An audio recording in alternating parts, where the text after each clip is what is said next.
Hey guys, what is up? This is Justin Uprising right here. I finally had a chance to record this. Took me an hour or so. I'm gonna be uploading it later tonight, but I'm just here to give my thoughts about the first day of E3. We had only one demonstration today, one press conference today. It was from Electronic Art, the EA Electronic Arts, the EA Play conference. So I got my notes right here. Let me go through them with you guys and give you my thoughts on everything. They started off the conference with a drum line, and since everybody was in Brady jerseys, I just assumed it was for Madden 18, and that's how they started it off. They showed the Madden 18, the career mode or the story mode, whatever you want to call it, the RPG mode. They're calling the mode long shot. You know, like NBA has the My Career, MLB The Show calls it Road to the Show. So I guess man's gonna call theirs Long Shot. Don't know why, but the trailer looked pretty cool. It looked very story immersive.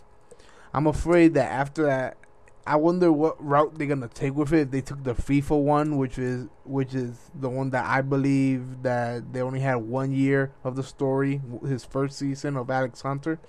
And I'll be getting to that later because they did show off the future of that story. Or if they just gonna do like 2K did, have all the story focus in that first season, then the rest of the career really doesn't have much to do, which lots of people criticized. Anyways, they said in the press conference, they said that they were gonna have 30 minutes of Battlefront 2. Star Wars Battlefront 2 gameplay for later on in the show. I did not stick around for that. They had it hosted by iJustine, and I don't know who the two other people were, but I wasn't gonna stay around for that. Wasn't really interested in the presentation or the Star Wars game, but it looked pretty cool from what I saw. Anyways, after they announced that, they started showing some Battlefield 1 stuff. They had a fan montage.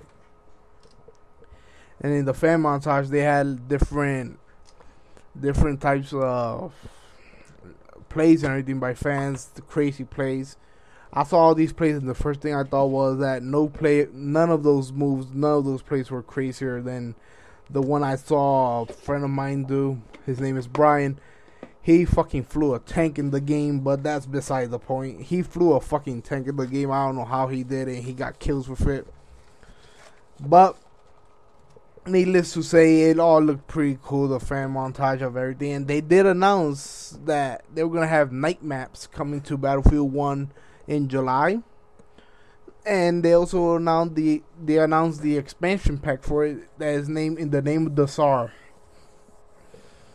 And that one is going to be coming out, I believe they said it was in September. Yep, here I have it right here. My notes comes out the expansion pack in September. They showed the trailer for the expansion pack, which looked pretty cool. They had a competitive FIFA and competitive Madden sizzle reel rollout with all the different World Championship tournaments and everything, and all the Pro League games. This was used as a hype for they're gonna be doubling down on the World Tournaments, on the competitive esports scene with those games, especially with FIFA, with Madden later on.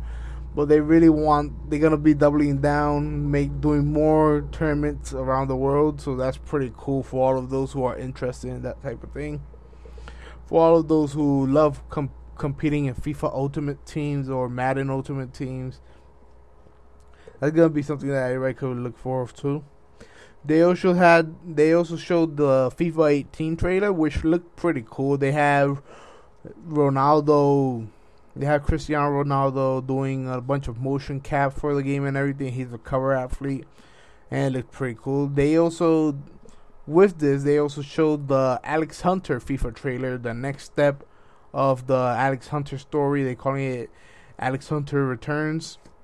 The story started off with a bunch of like newsreels, ESPN, Sky News, and everything talking about Alex Hunter and how he's a beast and everything, asking people where is he gonna go. He's gonna sign for big bucks and all of that. Transfer news. They built it up as the transfer trailer, and it was played to the music of "Should I Stay or Should I Go." So they basically have it right there. I think you get to pick Alex Hunter's next move. Does he stay or does he go? Does he go towards bigger money, bigger leagues, bigger everything? Then we had our first our first cringe moment from E3 this year. It came from Need for Speed Payback. They had this guy up there named Jesse Wellens talking about the game, and the guy just started stumbling around his words a lot. I mean, I know I stumble around my words a lot. I just did right there. But it must freaking suck to do it on such a big stage. Right there, beginning E3. We weren't even 20 minutes in. And the poor guy, I bet, is going to become a meme already. I saw a few Twitter accounts that tweeted out, well, this is awkward. But they showed off Need for Speed Payback. I really wasn't as enamored with the trailer as I've been with other Need for Speed games. I really have not played Need for Speed in the longest. I remember loving Underground 2 and Most Wanted and a lot of the old Need for Speed games, but the new Need for Speed has taken a very, very drastic backseat, as did Gran Turismo to Forza. The trailer had a bunch of chaos and shit going on in it, and it was a highway heist. They also had dynamic slow motion. They took a lot from the Fast and the Furious movies. So I guess if you're a fan of those movies like that, I'm not personally a fan of the Fast and Furious movies, but if you're a fan of it, you'll probably like that part. Then EA tried out somebody, developer from Sweden. I cannot remember his name right now. I forgot to jot it down. But he basically announced a new game he has that's from his studio. The game is gonna be under the EA Originals banner. It's called A Way Out. It's actually from the creators of the game Brothers: A Tale of Two Sons. And the game looks like an action adventure couch co-op game because you play as two ex-cons. Think of it. I saw somebody online compare it to Shawshank Redemption, the game. It had a lot of those vibes. I mean, the game does look the game does look pretty damn cool. I like the visuals of it and the story of it, but the gameplay that was shown was not really that. It looked very bland, the gameplay, but I did like the game is a coach co-op. You have to play with two players, and split screen. For example, one screen, one of the characters could be in a cutscene, and in the other screen, the other characters could just move around. And I think that's something pretty cool, dynamic that you could use to alter cutscenes and all of that. So that's a cool little project to look forward to in the future. Then they showed off BioWare. BioWare came out. They showed their new game. I believe it was called Anthem. They're gonna be showing gameplay of the game at Microsoft's press conference tomorrow, which I'll be covering as well. And then it was just a short teaser that they showed for Anthem. They teased more for tomorrow. Then they showed NBA Live 18. I don't know what those 2 years that they took off they did with the game. I mean, the game does not look all that good. I mean, some people like the way that it moves and everything. I guess you could say the moves look a little bit better. But in terms of the face graphics and everything, they just look terrible for me. I saw the faces, especially like LeBron's face and Steph Curry's face, and I immediately thought to myself that they probably used the same engine as they did in Mass Effect Andromeda. The faces just did not look good. They looked all reddish. They just did not look as how I expected it to look. After that, they decided to close out. They had a big presentation. They had a bunch of stormtroopers coming out to stage, which I assume would have been for Battlefront 2, and it actually was. And Battlefront 2, they said we'll have an offline story mode, and it will have three times more content than the first Battlefront game. And they showed off a bunch of details about the Battlefront game. They had the 30 minutes of gameplay afterwards. One thing that really shocked me was that they announced that the DLC for the game, they won't be having season passes. They'll be having seasonal content DLC that will be actually free. All the weapons, all the maps, everything, all DLC will end up being free for this game, which coming from EA actually pretty damn shocked me. They also had Finn confirmed for Battlefront 2 post-release, him and Captain Phasma. That was actually confirmed by John Boyega himself. He showed up on screen. He couldn't be there since he's in a play in London, but he confirmed that both Finn and Captain Phasma will be in Battlefront 2 post-release. They're gonna have a bunch. They have 2 maps that are already scheduled for post-release in December, which are maps based on and that DLC pack will be from the Last Jedi movie coming out in November.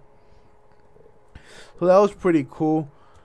All in all, they had basically Battlefield 1. They took a lot of, Battlefront 1. They took a lot of the ideas from that game. They improved on it on Battlefront 2. They took a lot of fan suggestions,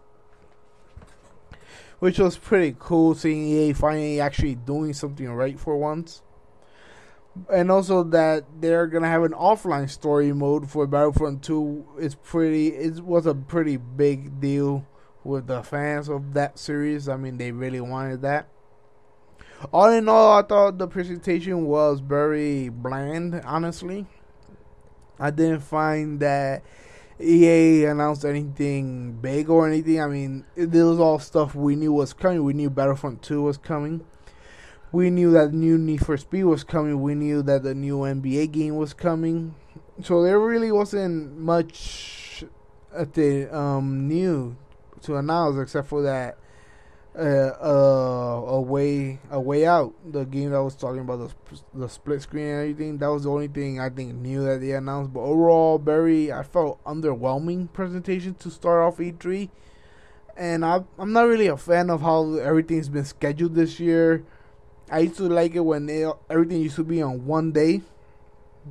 You used to have one big day of E3, and it's not like that no more. I'm really bummed out by that because I remembered flipping over between back in the day when I first started getting into video games, which was it was over a decade ago. I started watching E3, I want to say around 2004. I was around 11 years old. I'm right now 24. But yeah, I remember flipping back from Spike TV and G4 TV. For a lot of people who probably don't know, yes, we did have a gaming channel on TV before. But it was all in all, I used to remember that experience being so nice and having fun, seeing all the different conferences on the same day. I used to make an event out of it. And I can't do that anymore. It kind of bums me out. But overall, I thought the presentation by EA was very bland. Nothing new to announce. Nothing very shocking. But I'm looking forward to what Bethesda has to say tomorrow. I'm looking forward to what Microsoft has to say. I'm also looking forward to the Ubisoft presentation and the PlayStation one on Monday. Ubisoft and PlayStation will be going Monday, so at least I have 4 more presentations to cover of things I'm looking forward to. So guys, if y'all wanna follow my thoughts, leave your own thoughts in the comments below, go ahead. Y'all could follow me on Twitter, like my Facebook page, and y'all could also subscribe to my YouTube channel right there on the bottom. And well, I have nothing else to say, guys. This is Justin Uprising signing off.